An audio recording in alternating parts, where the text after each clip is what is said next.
আসসালামু আলাইকুম, সবাইকে স্বাগত করছি আমাদের ইংরেজি গ্রামারের একটি পাঠ ভয়েস চেঞ্জের আরেকটি ভিডিওতে, যেখানে আমরা আজকে কথা বলবো যে কিভাবে আপনি হু যুক্ত একটা বাক্যকে প্যাসিভ ভয়েস করবেন। তো ফার্স্ট অফ অল, এখানে যে অ্যাক্টিভ যে নিয়মটা দেওয়া আছে, অর্থাৎ অ্যাক্টিভ সেন্টেন্স থাকতে পারে কিভাবে, হু এরপর অক্সিলারি ভার্ব এরপর সাবজেক্ট এরপর মেইন ভার্ব থাকতে পারে। এখন এক্স্যাক্টলি আপনি এটাকে প্যাসিভ করবেন কিভাবে দেখেন। জাস্ট হচ্ছে এই যে হু এর পরিবর্তে আপনি কি বসাবেন, এখানে বাই হুম বসাবেন। এরপরে কি বসাবেন, বি ভার্ব বসাবেন, অর্থাৎ যে বিভার্ব আপনার টেন্স অনুযায়ী বিভার্ব হবে। এরপর সাবজেক্টটা নিয়ে আসবেন। এরপর হচ্ছে যে বি থ্রি দিবেন। এখন দেখেন এখানে কিন্তু কোথাও হচ্ছে যে বাই প্লাস অবজেক্টটা হবে না। কেন হবে না আমি সেটা একটু পরে উদাহরণ দিয়ে বলছি। হু হ্যাজ টিজড হার, তাহলে এখানে হু এর পরিবর্তে কি হবে, বাই হুম। এরপর হচ্ছে হ্যাজ টিজড, এটা হচ্ছে প্রেজেন্ট পারফেক্ট টেন্স আছে, তাহলে কি হবে, হ্যাজ, আমরা প্রথম বিভার্ব দিব হ্যাজ। এরপর হচ্ছে আমাদের এখানে আমাদের এই যে এখানে অবজেক্ট হবে সাবজেক্ট, হার হবে শি। এরপর যেহেতু প্রেজেন্ট পারফেক্ট টেন্স এখানে বিন হবে। এরপর টিজড হয়েছে আপনি, অর্থাৎ কোয়েশ্চেন মার্ক দিয়ে দিব। এখন দেখেন এখানে কেন হচ্ছে যে অবজেক্টটা বাই প্লাস অবজেক্ট হচ্ছে না।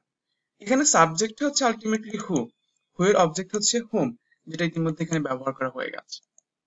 ওকে, তো এই কারণে এটা ব্যবহার করা হয় না। তাহলে বাক্যটা কেমন হচ্ছে এখানে, by whom has she been teased, শেষে কোয়েশ্চেন মার্ক হবে। এরপর দেখেন হু ক্যান কনভিন্স হার, তাকে কে হচ্ছে কনভিন্স করতে পারে। তাহলে ঠিক আগের মতোই হু এর পরিবর্তে বাই হুম দিবেন। এরপর বি ভার্ব হবে, যেহেতু কল্ড এটা হচ্ছে ফার্স্ট ইনডিফিনিট টেন্সে আছে। ওয়াজ বা আর হবে, এখানে হচ্ছে যে কি হবে, যেহেতু এখানে অবজেক্ট আছে মি, এটা সাবজেক্ট হবে আই, তাহলে আয়ের সাথে ওয়াজ হবে নট ওয়ার। এরপর কল দিয়ে হবে বি থ্রি কল্ড, শেষে কোয়েশ্চেন মার্ক দিবেন। তাহলে কি হচ্ছে এটা, by whom was I called. Who is calling me, এখানে কি হচ্ছে দেখেন, হু ইজ কলিং মি ঠিক আগের মতো হু এর পরিবর্তে বাই হোম দিবেন। এরপর হচ্ছে এখানে যেহেতু হচ্ছে আমাদের এখানে অবজেক্ট হচ্ছে মি, আই হবে আর আই এর সাথে, এবং এটা হচ্ছে প্রেজেন্ট কন্টিনিউয়াস টেন্স, তাহলে কি হবে, আমরা জানি ইং থাকলে বিং, অর্থাৎ প্রেজেন্ট সকল কন্টিনিউয়াস হলে বিভার প্লাস আই বিং হয়।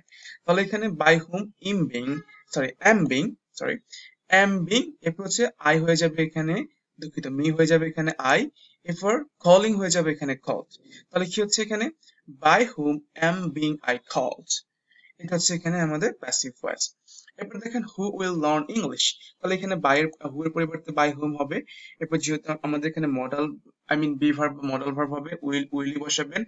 অবজেক্ট হবে এখানে সাবজেক্ট কম্পিউটার। এরপর যেহেতু এটা মডেলে আছে, আমরা জানি মডেলের পরে বি হয়, তাহলে এখানে কম্পিউটার বি লার্ন হচ্ছে, এরপর লার্ন হয়ে যাবে লার্ন। তাহলে কি হচ্ছে, by whom will computer be learn, এটা হচ্ছে এখানে প্যাসিভ ভয়েস। আর এখানে হচ্ছে আপনার যেটা রুলসটা হচ্ছে যে কেন বাই প্লাস অবজেক্ট হয় না, কারণ এখানে হু এর অবজেক্ট হচ্ছে হোম, দ্যাটস হোম যদি তাকে ব্যবহার করে ফেলি, এই কারণে বাই প্লাস অবজেক্ট ব্যবহার করা হয় না। এরপর দেখেন হোম যুক্ত বাক্যকে প্যাসিভ করার নিয়ম, অর্থাৎ যদি আগে ছিল হু যুক্ত, এখন যদি হোম যুক্ত হয়, হোম যুক্ত বাক্য কেমন থাকতে পারে, হোম প্লাস অক্সিলারি ভার্ব এরপরে সাবজেক্ট এরপর মেইন ভার্ব থাকতে পারে। তাহলে হচ্ছে এইটা মেইন প্যাসিভ ভয়েসটা করবো কিভাবে, হুম এর পরিবর্তে হু হবে, এরপর হচ্ছে টু বি ভার্ব হবে, এরপর হচ্ছে বি থ্রি হবে, বাই হবে, অবজেক্ট হবে। এখানে কিন্তু মাঝখানে আর কোনো সাবজেক্ট হচ্ছে না, কারণ এখানে কোনো সাবজেক্ট হচ্ছে না। কেন হচ্ছে না, এখানে অবজেক্টটা থাকে না, এই জন্য সাবজেক্টটা হয় না মাঝখানে আর। তাহলে এখানে কি হচ্ছে, who plus to be verb V three by object. আমরা বাক্য দেখি কি দেওয়া আছে এখানে, যে হুম ডু ইউ ওয়ান্ট, তাহলে দেখেন হুমের পরিবর্তে কি হবে, হু হবে। এরপর হচ্ছে যে এখানে যেহেতু হচ্ছে আমরা এখানে যেহেতু হচ্ছে যে প্রেজেন্ট ইনডিফিনিট টেন্স আছে, আমরা এম ইজ আর ব্যবহার করতে পারি। সো আপনি এখানে আছে যে হু আর, আমরা এখানে ইজ ও ব্যবহার করতে পারেন, সমস্যা নেই। হু আর ওয়ান্টেড, ওয়ান্টেড, এরপর হচ্ছে যে আমরা এখানে কি দিব, আর এরপর হচ্ছে যে ভি থ্রি দিব, ওয়ান্টেড হয়ে যাবে। এরপর বাই, এরপর হচ্ছে যে অবজেক্ট ইউ দিয়ে দিবেন, অর্থাৎ who are wanted by you বা who is wanted by you.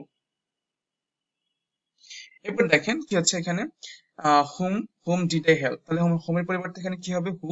এরপর হচ্ছে আমাদের কি হবে, টু বি ভার্ব, এরপর হচ্ছে বি থ্রি, অর্থাৎ এখানে to be verb V three একসাথে হয়ে যাবে। হু, এরপর যেহেতু এটা আমাদের ডিড আছে এখানে, ডিড ফার্স্ট ইনডিফিনিট টেন্সে আছে, মনে রাখবেন ডিড যুক্ত আসলে ডিড কিন্তু মেইন ভার্ব না, মেইন ভার্ব হচ্ছে হেল্প। তাহলে হচ্ছে আমাদের এখানে ওয়াজ বা ওয়ার হবে, তো আমরা এখানে ওয়াজ নিব যেহেতু এটা সিঙ্গুলার হবে। এরপর হচ্ছে V three help, V three হচ্ছে হেল্পড বাই, এরপর আই এর অবজেক্ট হবে হচ্ছে এখানে মি। তাহলে কি হচ্ছে, who was helped by me. তো এই ছিল হচ্ছে আপনার আমাদের সকল ইন্টিগ্রেটিভ সেন্টেন্সের প্যাসিভ ভয়েস করার নিয়ম। আই হোপ দ্যাট আপনি সকল বিষয়গুলো বুঝতে পেরে গিয়েছেন। আমরা আরো কিছু অ্যাডভান্স বিষয় জানবো পরবর্তী টপিকে। Thank you very much for watching. আসসালামু আলাইকুম ওয়া রাহমাতুল্লাহি ওয়া বারাকাতুহু।